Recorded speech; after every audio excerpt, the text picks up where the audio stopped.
Hi folks, welcome to another Streaming Thursday.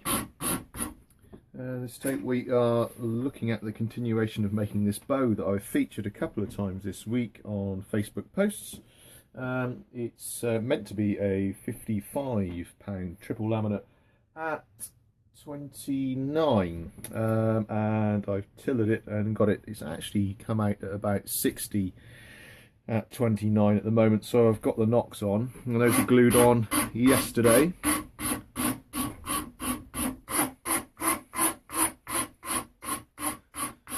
And I'm matching them up to the rest of the bow there because they've gone on obviously quite thick. Getting rid of some of that glue.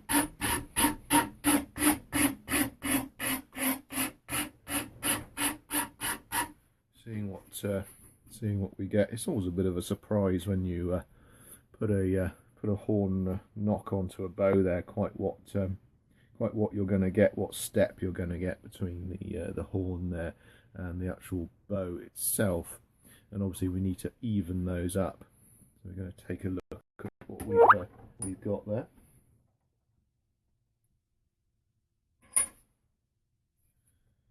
Hello to those of you that are joining us a little bit late. No problem.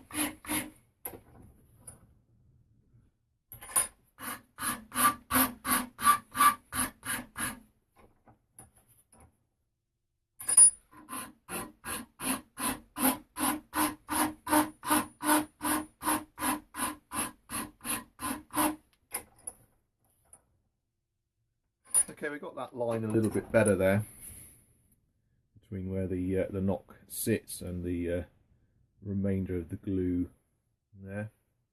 So we're going to need to pare this back a bit and make the bow blend in a bit better to that horn. So I'll do that using the U-shaped wood and one hand turning the bow and one hand with the tool. What I've just been doing at the moment is putting it in the vise here and using two hands to get that horn down, because the horns are much more difficult, tougher material to work with than the wood. Apologies if this is going all pixelated. We live out in the sticks here, and we are actually getting, hopefully, the decent new connection for our Wi-Fi should be in by yesterday, so hopefully next week we should have a bit clearer transmission from our live streaming. So that's that top end done. I'm going to do the same to the bottom end here, so same process. I'm actually using a bit of leather here in the vise just to stop any marks, because I need to hold this quite tight in the vise here. As I say, this the horns really is quite tough.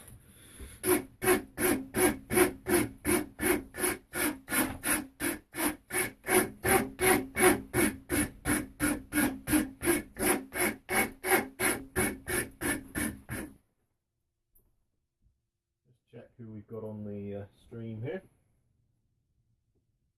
Oh, there's a good few of you watching that. That's nice to see.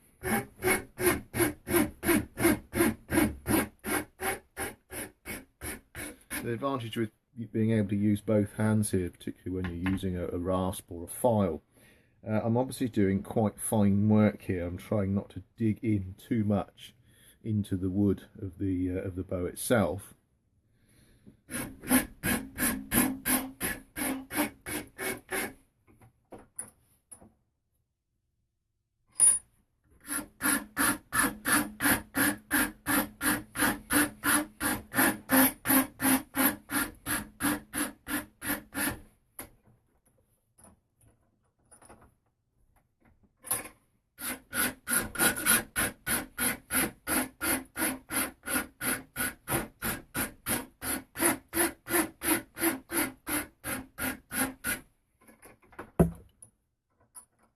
Normally I'd have a mask on when I'm doing this. A horn not only smells horrible, it's not that good for you. And obviously I'm trying to talk to you at the same time, so having a mask on would mean you'd never be able to understand me at all.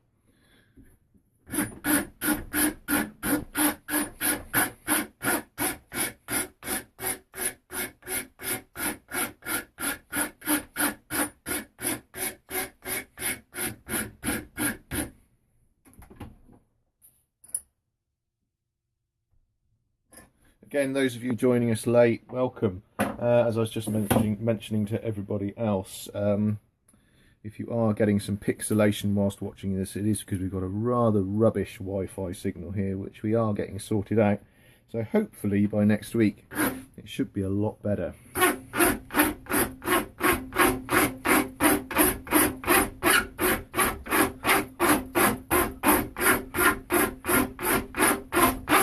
That's a half round file I'm using. This is the bottom nock. It just gives me a bit of an opportunity to put a bit of shape into this bottom nock while I'm at it.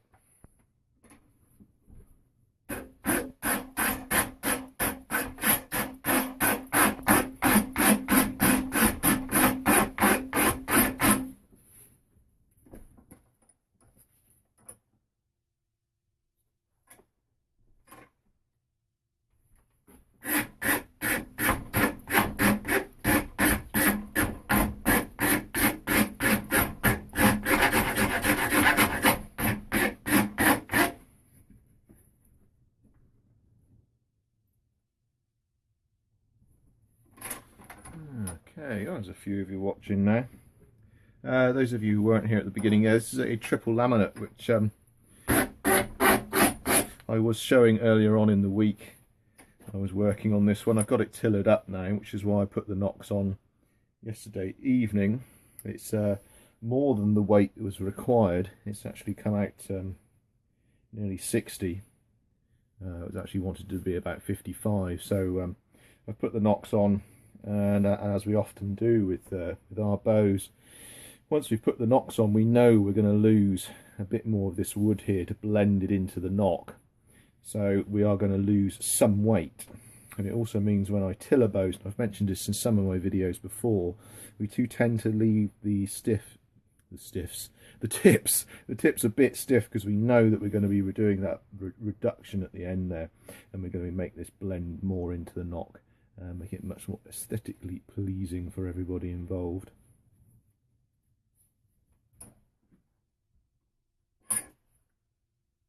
Somebody's asking there how we deal with dust. Yeah, I was just mentioning that earlier on. I would normally be wearing a mask, and I've got an extractor system over here that you can't quite see. I haven't got that on because you wouldn't be able to hear me. You'd never be able to hear a word I was saying, even though the sound isn't brilliant on this thing at the moment anyway. But yeah, it is a concern. It's obviously a health hazard when working with anything with dust, wood or anything else. Don't do it without protection, or you will pay the price. Same as ear protection if you're working with loud devices or anything. I really do advise people use protection at all times. You know what I mean.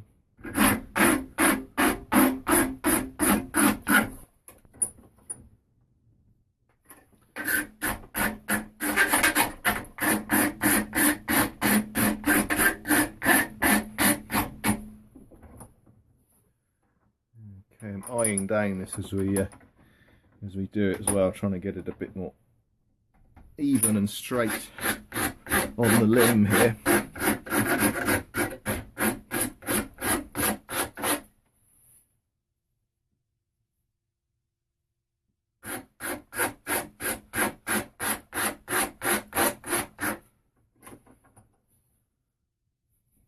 Okay, we're getting a bit more of the shape that we want there. Okay, I'm going to put this onto the oval support, so I can use one hand to turn the bow as I'm working, and then use the other hand with the rasp there, so I'm going to blend this wood in a bit more.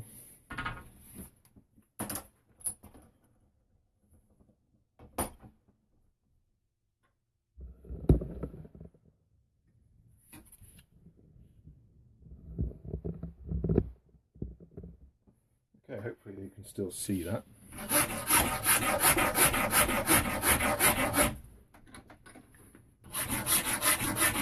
So I'm just taking the corners off there that are leading up to the bow there. The nock, the horn nock, sorry.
hopefully you can see there. That's starting to look a bit more the same level and a bit more the same shape. So we aren't going from a big step, we're actually going much smoother into that nock there. I'll use the file now, get rid of some of those marks.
There we are, really starting to lose that distinction now between the two objects, between that nock that we put on, which is obviously very thick compared to the wood, and the wood is now much more blended in.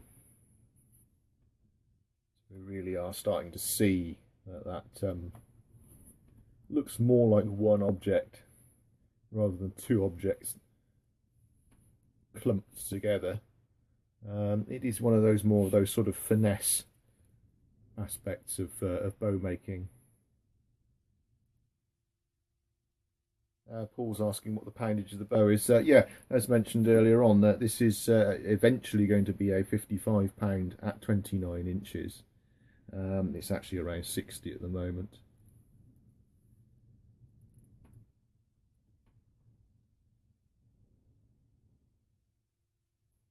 I'm going to use the scraper now on the back here and just get rid of some of these marks that I've made there.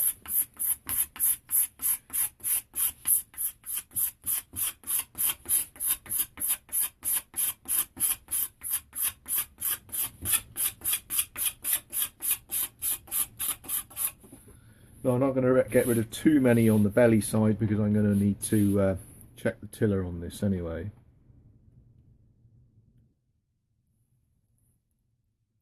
Okay, so that shape's looking a lot better now. So we obviously need to do the similar back on the top here.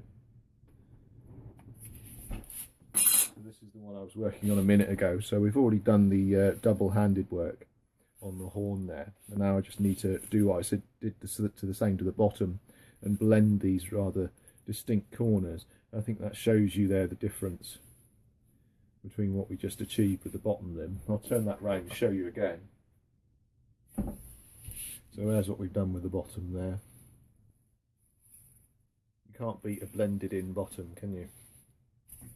There's that one. And the top one. There you are, see we've got this step, this angle still on there. So I'm going to get rid of that.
mentioning about getting a different bow, thinking about getting a bit more power. Well, it depends what you mean by power.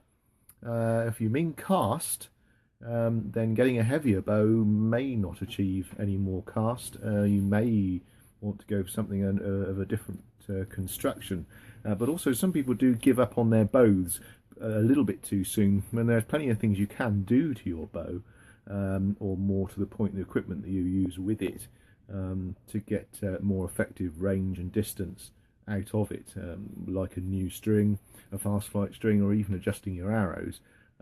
Be careful about getting into the trap of going for a heavier and heavier bow, just to find that you just end up overbowed and not actually achieving any more. It is something people often have trouble with. So if you can try out some other bows, then obviously do so before leaping in and getting a new bow.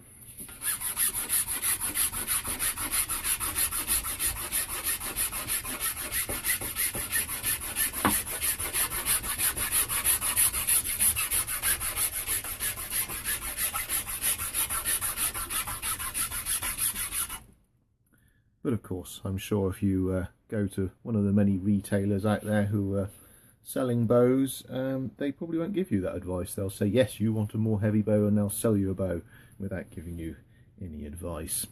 But that is the way of the world now. It's a very cutthroat business now, I'm afraid.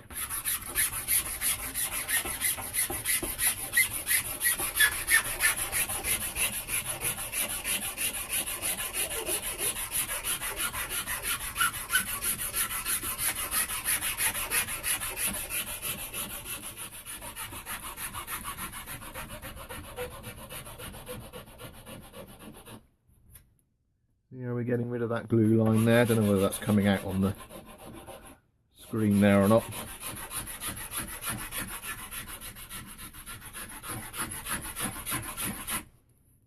Again, I apologise for the third time about the pixelation that we get here. That's because of the really rather rubbish Wi-Fi that we've got down here.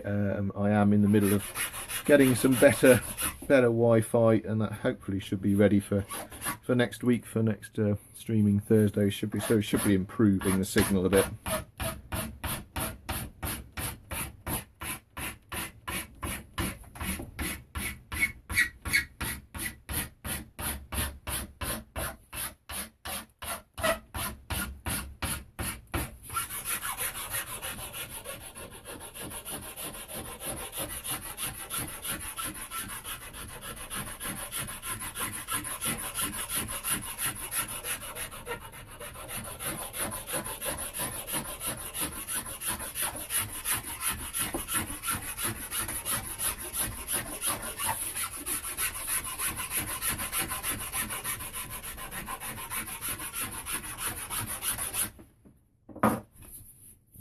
There we go.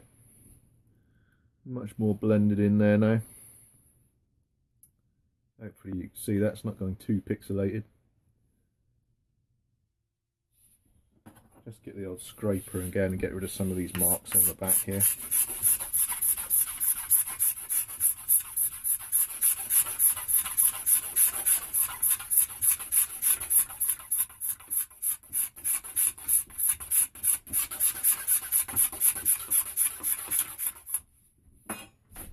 There we go. So I'm ready to put the grooves back into the new nocks here. Get it back on the tiller. Check this. Check what it looks like now with the tips. I've reduced them a bit, and see what overall weight we're up to. See if it's near what the customer wants. As you probably know, all our bows are made to order, so this is on its way to an individual rather than something for stock. We don't really make bows for stock particularly. So if you're after a bow, then give us a shout, and we can talk about your needs. Okay, I hope that's of some use and of some interest. As I say, hopefully by next week we should end up with a much better signal. Hopefully, if BT pull their finger out. Good old BT, hey? Oh no, sorry, BT. Yeah, like, subscribe to our YouTube channel, unless I've already put this on YouTube, in which case you're already on YouTube. And again, that whole confusion there. And yeah, thanks for watching, guys. And yeah, join us next week. And well, yeah, let me know what you want to see. Give us some ideas, or don't, and I'll just show you whatever it is I'm doing at the moment. All right, guys, take care. Have a good weekend.